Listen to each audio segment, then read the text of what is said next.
أعوذ بالله من الشيطان الرجيم. بسم الله الرحمن الرحيم. إذا جاءك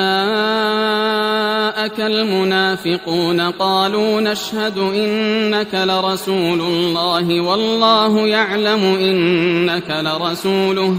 والله يشهد إن المنافقين لكاذبون اتخذوا أيمانهم جنة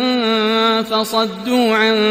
سبيل الله إنهم ساء ما كانوا يعملون ذلك بأنهم آمنوا ثم كفروا فطبع على قلوبهم فهم لا يفقهون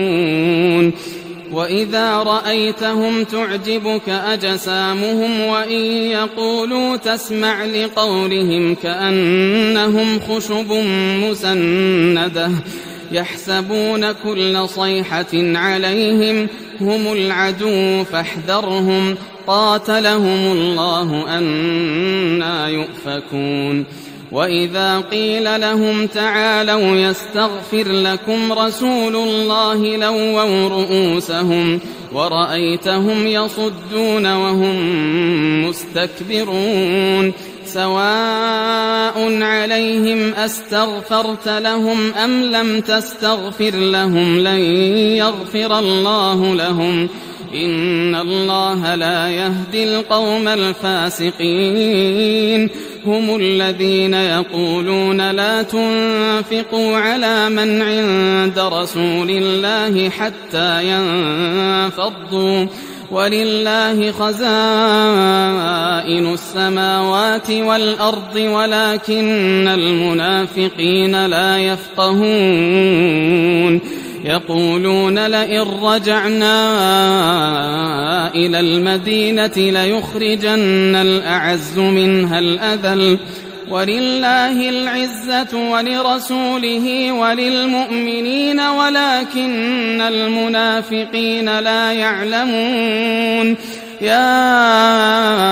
أيها الذين آمنوا لا تلهكم أموالكم ولا أولادكم عن ذكر الله ومن يفعل ذلك فأولئك هم الخاسرون وأنفقوا مما رزقناكم من قبل أن يأتي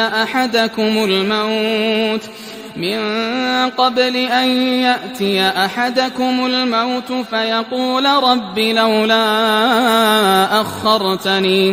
فيقول رب لولا أخرتني إلى